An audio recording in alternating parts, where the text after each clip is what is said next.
Welcome to Executive Exchange Radio with moderator Joe Cristiano, America's corporate exorcist.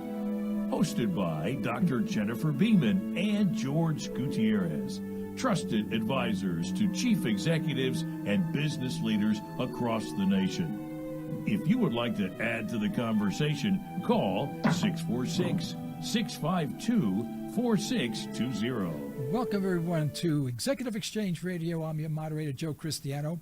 Today we have with us George Gutierrez, the principal of the BMOC Group, and we're also joined by Dr. Andrea Diaz of the same group, and we'll be talking today, or continuing to talk, about a subject that's been the topic of the past two broadcasts that we've had, podcasts, and those are the principles of persuasion. Now, I'm not very good at that, quite frankly. My Uncle Louis was very good at persuading, but that was a different story. He used different tactics. This is in a business environment. Of the 6 basic principles of persuasion, today we're going to focus on authority, all right, and how authority plays its part in persuading people to be more productive and make the entire environment of the workplace a more pleasant and productive place to work. And sometimes that's a real trick, isn't it? George, when we say authority, we know that some people, when they are promoted into management or go into management, one of the reasons, the hidden reasons why they're there, is because they like the feeling of authority. But that's all the wrong reason, isn't it? Yeah, that's really the wrong type of reason, but you're right. So before we get into the nitty-gritty, I just want to make sure that we give credit where credit is due, and what we're talking about really is about the principles of persuasion, and this is the work of Dr. Robert Cialdini, who's done the actual research on this. This is a real scientific, evidence-backed process that he's put together, and has a website and all kinds of things. I've never met him, but I was so taken aback with this sort of 10-minute video that he produced that I found it something that I wanted to share with the listening audience from the perspective of the principles of persuasion, which is what he really focuses on, and so authority is one of those. He talks about 6 different principles, but again, when we think of authority, what really comes immediately to our mind is power, and ruling, and I'm in this position of authority, therefore whatever I say goes, don't you question it. That comes to mind almost immediately. However, he's looking at it more from how do we use authority to persuade others, to get to influence how others behave towards us. So I want to spend a little bit of time about that, and also a little bit of time of any other type of authority that comes to mind. So having said that, so that's sort of the context of today's podcast. But I like to hear really Dr. D's kind of take on this as well, because I think the audience has heard my perspective before. This is our first time, bringing another expert into our midst. So can we hear from her, please? Thank you, Jorge. I really appreciate it. So as you mentioned, there's something called power, and people need to understand the difference between positional authority and power. Not just authority, but there's positional authority. In that, even though we have moved towards more of a flat organization, the way companies operate, there still is a certain degree of a hierarchy. So for example, if I am in research and development, for example, I don't necessarily have any positional authority over the finance department or the IT department. I am relegated to R&D for that example. However, there is something called power, as we mentioned, and power people often mix up. how someone would use understanding what positional authority and power is. People think that because I have a particular title behind my name, there's a certain amount of power that comes along with that. What many do not understand is that power is something that is given to others. So no one can take your power. That is something that you already encompass. You have to give it away. Now the question then becomes, how do we use this authority, and really not power, because today people are more empowered, because employees expect to be empowered to do certain things in the workforce. They expect to be able to, because now we ask our employees to do much, much more with much, much less that is given to them in the work environment. At the same time, we also need them to be able to toe the line, help move the boat forward. However, we also understand that is not the case, because with different generations, we still have baby boomers in the workplace. We have Generation X. We also now have Generation Y, who all three generations have different perspectives and expectations in the workforce. So what might work in terms of authoritative influence for a baby boomer is not necessarily going to be the same tactics that would be used for a millennial. So what is the right mix? Does it change with each demographic? What is the right process and procedure that we should be exploring? And how do we implement this in a workplace where technology also plays a factor? Because I am pretty certain that almost every millennial knows how to build a cloud. That will not necessarily be applied to the baby boomer generation. And so there's definitely a shift of authority / power, and also knowledge. You have the traditional, I've been doing this for 30 years knowledge, and you have I also have the technology, and I understand technology very well, power / authority that the other generation has. So this has so many facets to it that you can't answer it in one question or in one statement. Well, I guess in today's workplace, it's very much different than when I first started to work, in that the employee is not subjugated to a particular function, a very narrow function. Their functions are much broader in scope, and they're almost more entrepreneurial it can be more entrepreneurial on their job. And the last thing they need is an authoritarian figure telling them what to do, because the young people today don't take kindly to that. And, No. they're really basically consider themselves in a way entrepreneurial within a company. Rather than just being a worker. Not many people, especially those people in the high tech. So how do you, when you first are introduced to the management group, are you able to detect authoritarianism, which is destructive, and versus those that understand that their authority is really more of a responsibility than it is a power? And if you're able to dissect that, how do you deal with that? So that's a great question. And really the first way you can do this, the one thing about going into an organization to actually ascertain what the dynamic is that you have to remove your own hubris, as opposed to going in with preconceived notions. Last week, I was speaking to a gentleman, and he would like me to help him with his strategic planning. I made the mistake of assuming he had a larger company than he did. And then I digressed. I said, I'm thinking he has like 75 to 100 employees, a small type of business as such. Well, suffice it to say, he had fewer than 8 employees. And that completely blew my mind in terms of where I thought I was going already, in terms of the direction his company needs to go, because this obviously changes the scale and the scope. Right. So when I say removing your own hubris, we all walk in with preconceived notions as to what we think you should be doing, as opposed to understanding the environment and the culture. So the very first question you should ask, what is the culture of your organization? Because if I don't understand what is happening at a fundamental level, I can't tell you how to change without understanding all the nuances.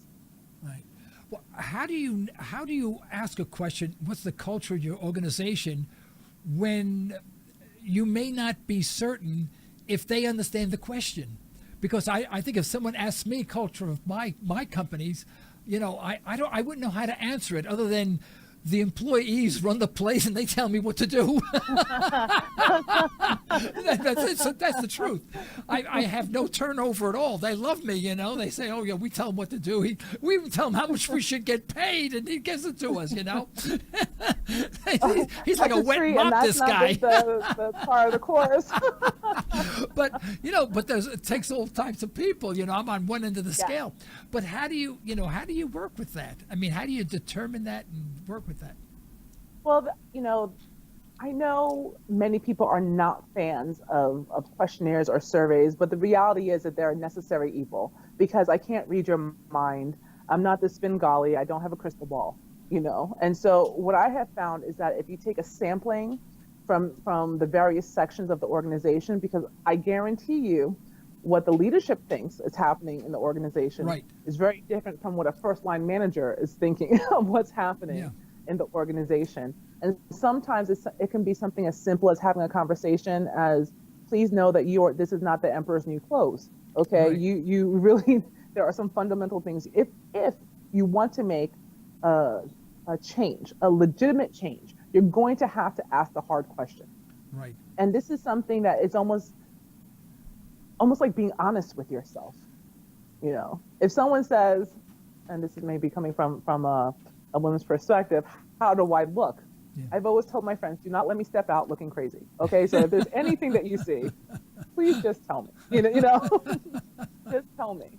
And if you, as an organization, if you really want to remain competitive, because as technology evolves, our competition has increased, and our ability to communicate with each other has shrunk, meaning that there's no time zone anymore in terms of business. I can go online and do some sort of business right now with England, and they're 6-7 hours ahead of us. Right.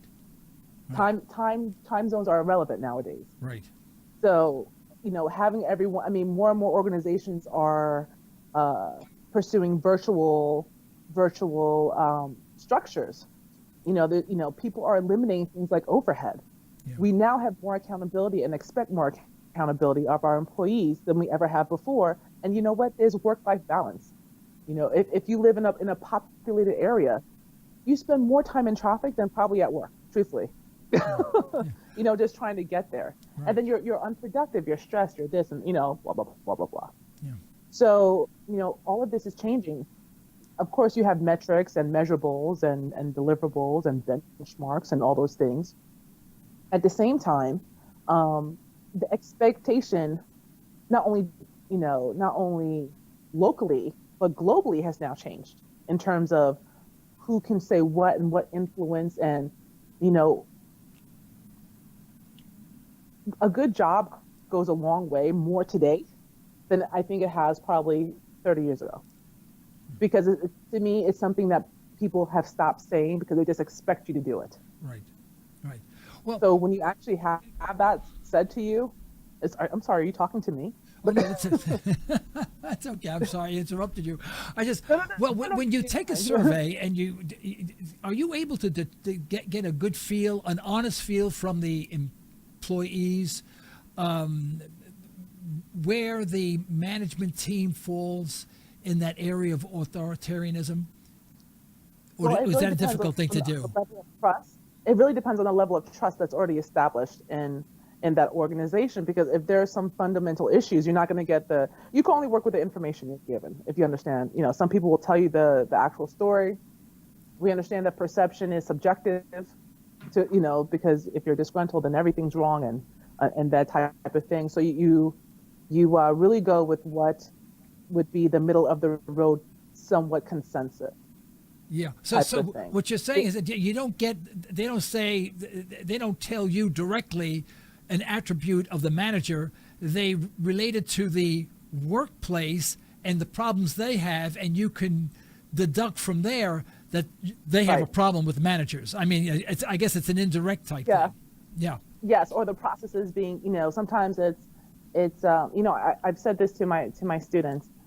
what's the difference between someone who, everyone creates widgets, right? But John makes 500 more widgets than his other employees. What historically has management done? Promoted John because he makes 500 widgets more than the other employees. Yeah. However, no one took into account if he had the skill to manage employees. We need to look at what are the fundamental skills needed to really successfully not only manage employees, but be able to translate what you're providing as a leader. Managers, leadership has a vision. Managers are supposed to execute. Can that person execute what you need that person to do? Yeah. How do you counsel with a person when it comes to their personal attribute? Because I'm unusual. I'm absolutely perfect.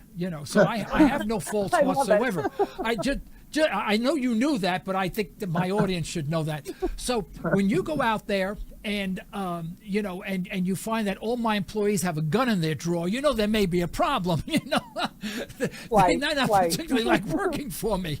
So, so how do you come back to me and say, Houston, we have a problem type thing? How do you approach that, and how could you change a person when that's their behavior? You're talking about a mature person's behavior and their perception of what their job should be. That's got to be an almost insurmountable problem. There are a few things. Go ahead, Jorge. Yeah. So let me jump in here for a minute because we really are covering the type of material that I love to talk about, and Joe. But I want to continue the conversation about authority from the context of a universal principle that we or the listening audience can use to persuade other people. Okay, so let's think about this truism. How we see ourselves is not often how others see us. So if we go back to the analogy or to the example that Joe puts in front of us, that says, how is it, that me as an employee can react to this person in a position of authority? And then Dr. Diaz talked about the example of, well, if I'm in the R&D department, then I'm empowered, or I have this levels of responsibility to do certain things. All right, so let's take this example. Let's say that I am a scientist, and so is Dr. Diaz. But let's just say, for example, that we hire a new physicist, and he comes into our R&D team, and part of his job, part of the challenge is he's going to lead a team of engineers and operators to create this widget that eventually somebody's going to sell. So there's two ways that he can be introduced to his employees. The first one is, we'll put them all together, and then we give him the microphone and say, go ahead and introduce yourself. And then he'll stand up there and he'll say, well, my name is, Dr. So-and-so. I have 13 bachelor's degrees, 4 PhDs. I'm a physicist, and I went to all these universities, and from now on, this is how it's going to be. Okay, so he comes in with positional power, the way Dr. Diaz was talking about, because that's his position, and then now he's exerting his authority because he's in charge. Right. That's one way of looking at it, and then that has secondary and tertiary behavioral effects, Joe, which is what you were talking about. He sees himself as this degreed individual that's got all these certifications, and he's the best thing since sliced bread, and maybe he is, but that's just not how he presented himself. Therefore, he loses the power of influence instantly because he's not able to communicate, with everybody else. All right, so let's change the scenario. We'll bring Dr. Diaz into the mix because she's part of the R&D department, and she's a lead engineer in there, or she's a lead physicist as a deputy to this brand new guy. So then Dr. Diaz brings everybody together, and then he calls this new guy, and the new guy sits right there, but Dr. Diaz, she's already has this relationship with his people. They trust her, and if you remember, Dr. Diaz talks about we have to figure out the level of trust. She actually talked about trust a little bit earlier. But then she introduces this person. And she says, hey, team, I want to introduce you to Dr. Skilowak. And he is, a very experienced and knowledgeable scientist. He's got great credentials and he's got great experiences. And part of the work that he has done really positions him as an expert in the areas of the widgets that we're trying, to research and develop in our departments.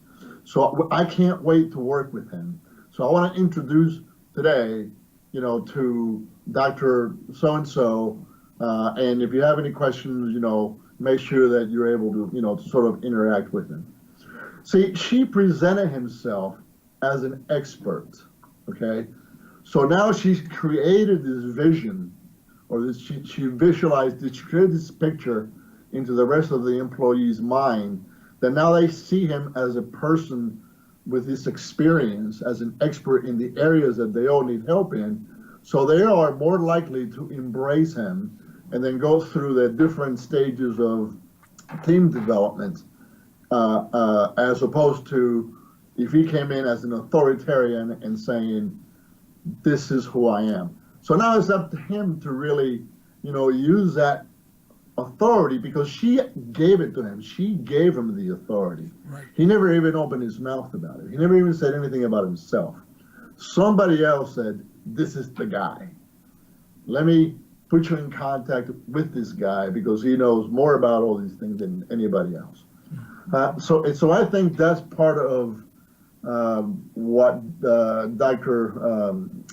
Cialdini was talking about, when he used the principle of authority. And one of the examples that he uses on his video is within the real estate industry. And he gives us statistics based on the research that he did, that when a potential buyer or a person that wanted to buy, a house, when they called into the real estate industry, and the lady that answered the phone sort of went through the discovery period process of trying to find out what the caller wanted.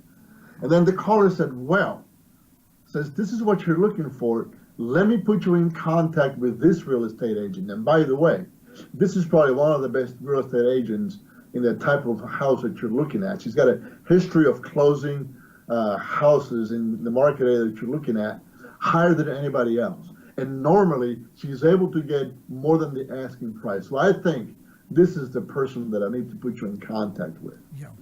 So it gives that real estate agent, if you would, for this particular conversation, an influencing power, or the authority of influencing that potential buyer into hiring her to be her representative. And I think so that's why I call that a universal principle, because we can use that principle, Joe, and apply it to an entrepreneur that is in the sales industry, or an entrepreneur that has a small company of 7 employees, or even into a supervisor that has a team that he leads, of maybe 15 to 20 people, or maybe even into an organization that's got 3,000 employees. So this is a different way of looking at authority from a perspective of influencing others to do what you want them to do.